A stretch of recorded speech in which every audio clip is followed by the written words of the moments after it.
Most people know Orford Ness because of its military history. There were radar experiments here. There was Cold War research. And there are those strange concrete buildings sitting out on the shingle that seem completely out of place. But the thing that caught my attention wasn't that.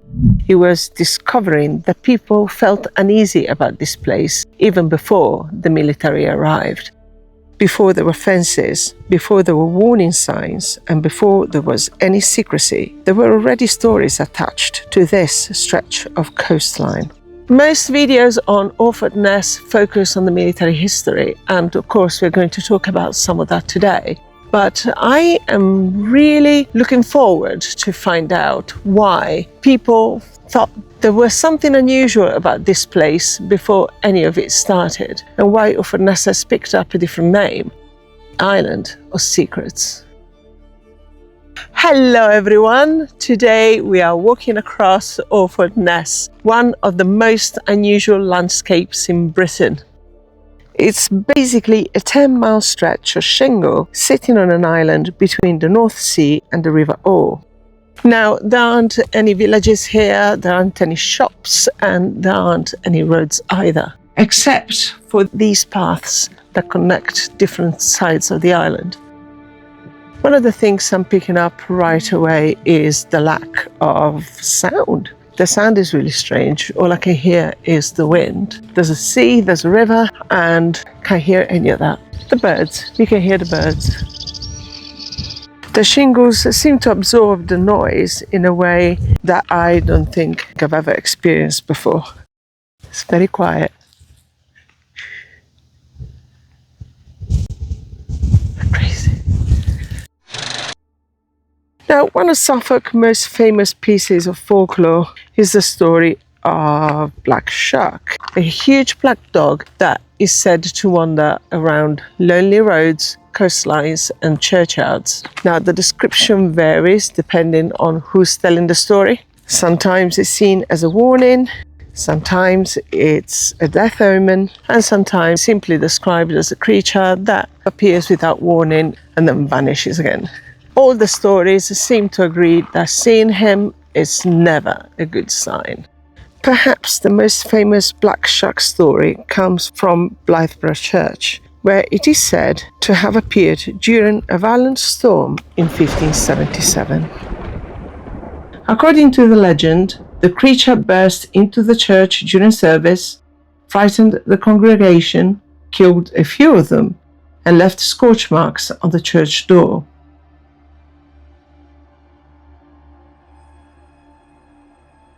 But some of the other traditions place the creature along this coastline, out here, among shingle and marshes. Now, whether these stories existed because people found the landscape unsettling, or whether they found the landscape unsettling because of the stories, I don't know.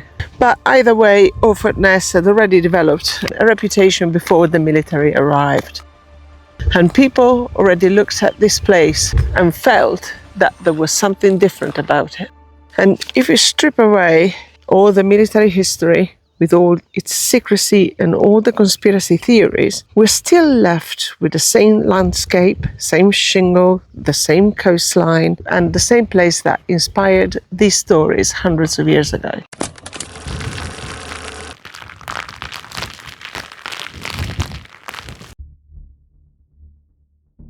Now, the government took a serious interest in Orford Ness in 1913. They needed somewhere isolated to carry out experiments and tests. And probably there weren't many places more isolated than this. In fact, looking around today, it's not difficult to see why they chose it. Over the years, they tested all sorts of things here, like early parachutes and aerial bombs. They even fired machine guns into the shingle. It might seem strange now, but before long, Orford Ness had become one of Britain's most important military testing sites. But things really changed in the 1930s when a physicist called Robert Watson Watt carried out experiments here that helped prove something remarkable. And that was the idea that you could detect aircraft by using radio waves.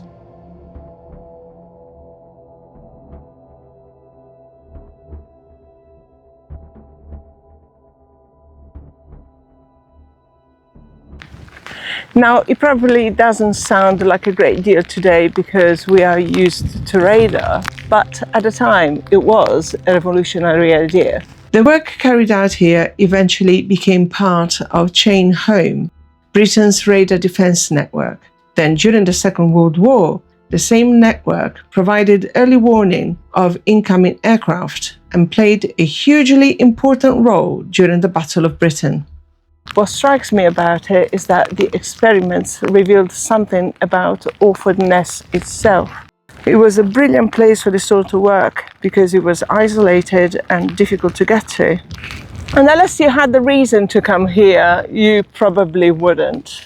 And once the military realized that, Orford Ness became more than just a testing ground. It became somewhere you could work on projects away from the public eye.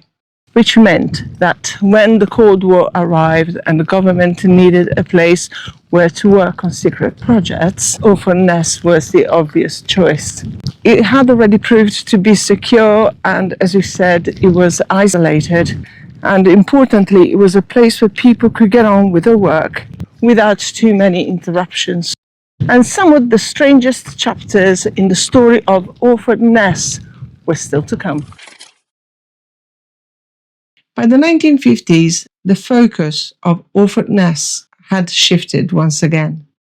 The atomic weapons research establishment had arrived, and with it, what would become the most recognizable structures on the island.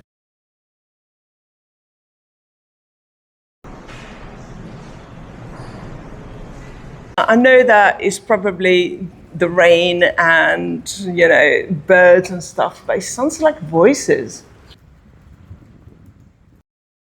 Unfortunately, you can no longer get close to the pagodas. Access is restricted, the buildings are deemed unsafe, and they remain out of reach, which somehow feels rather fitting for a place called the Islands of Secrets.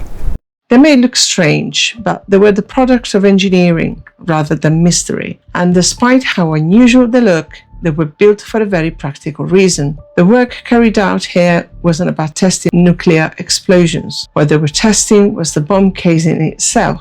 In other words, if a bomb was dropped from the sky, it would survive the journey to its target. So engineers carried out vibration tests, shock tests, and impact tests to see how these weapons would perform under real-world conditions. And that's where these buildings came in.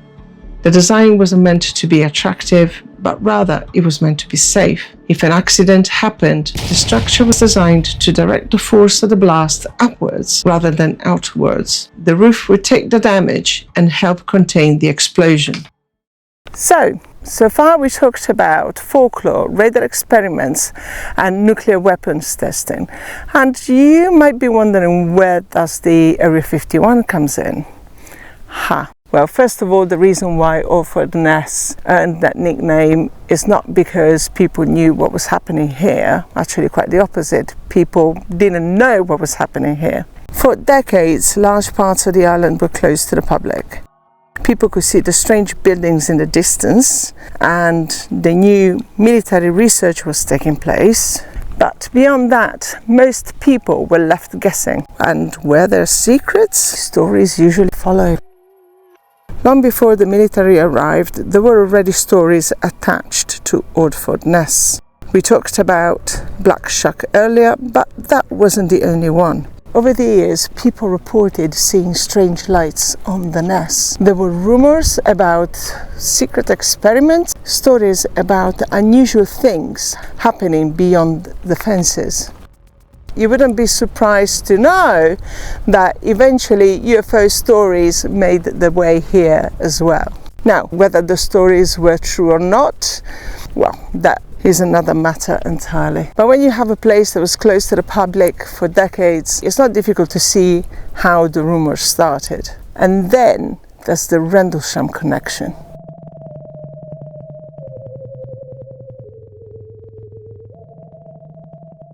If you never heard of Rendlesham Forest before, it's probably Britain's most famous UFO case. Rendlesham Forest, often called Britain's Roswell, is only a short distance from here. Back in the 1980s, people reported lights coming from the forest. But over the years, some have suggested that at least some of those lights might have been coming from Orford Ness lighthouse. Whether that is the answer or not, I don't know. I find it unusual. That is my personal opinion. If it was the lighthouse, it would have happened regularly. Look at the amount of trees. I mean, there's the whole forest between here and Orford Ness. I find it very unlikely. The MOD is not too far. It could have been an MOD aircraft. It could have been a prank. But the lighthouse? I don't know. What I struggle to understand is how easy it is for people to believe that Chuck was in the church and it left claw marks on the door, and how difficult it is that there might be other forms of life in the universe, and for some reason I might have landed here. Folklore, ghost stories, UFO sightings, military secrecy. For centuries, people have been attaching mysteries to this place. And then in the late 1960s, something happened that made the rumours even harder to ignore. Unlike the stories about black shark, strange lights, or ghostly figures, the next mystery comes with paperwork, reports, and millions of dollars of funding.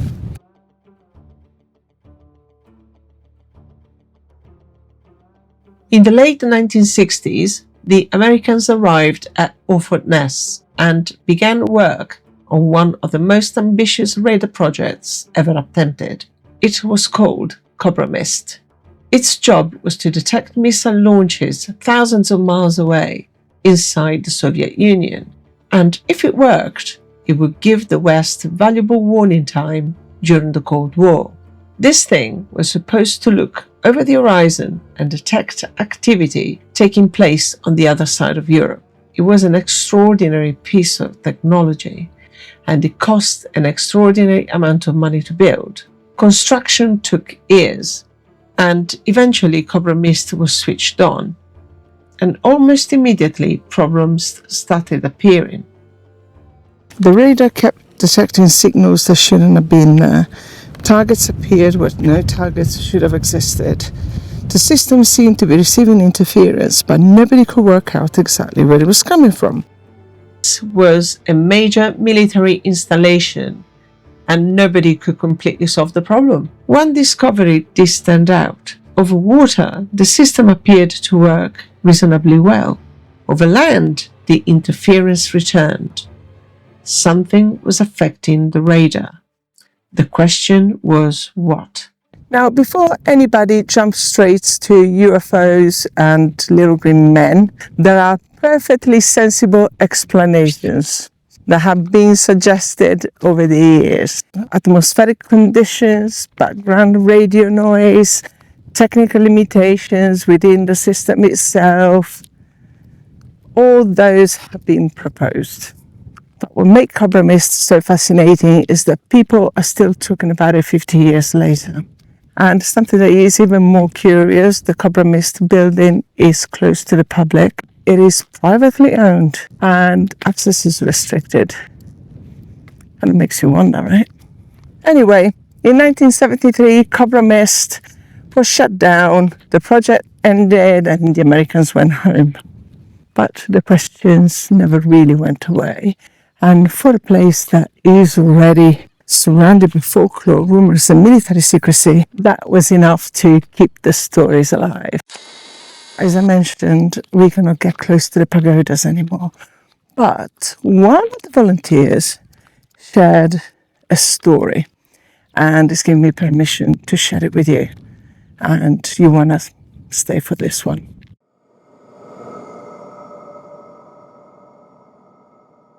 When the pagodas were open to the public, one of the guides was giving a talk to a group. And when the talk finished, a couple of people from the group thanked him, and they said they really enjoyed the projection at the back of the wall, right behind him. Now, he thought it was a prank, so he left. And another group coming from another pagoda said exactly the same thing. What the people in the group saw were scientists wearing bright Yellington boots and overalls working on machinery and things like that. If it was experienced by one person, I would dismiss it. But this was experienced by multiple people on the same day in different places. Now, two problems with that. There was no presentation on the wall while he was doing the talk. And more importantly, there was no electricity in the pagodas. Now, speaking to the volunteer, I think we agree on something, and that is that with all the experiments that have been done here on the land, and we, I think, know only half of it, that energy has gone into the island, and the island sometimes gives it back.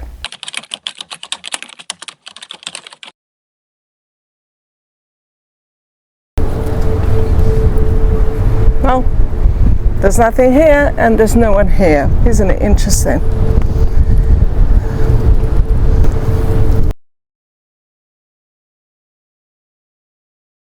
The sound here on the steps sounds like an aircraft.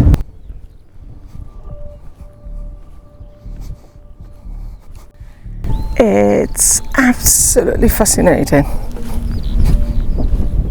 Well, you guys, I hope you enjoyed this video, and if you did, please give us a thumb up, and I shall see you in the next one. Thank you for watching. Bye.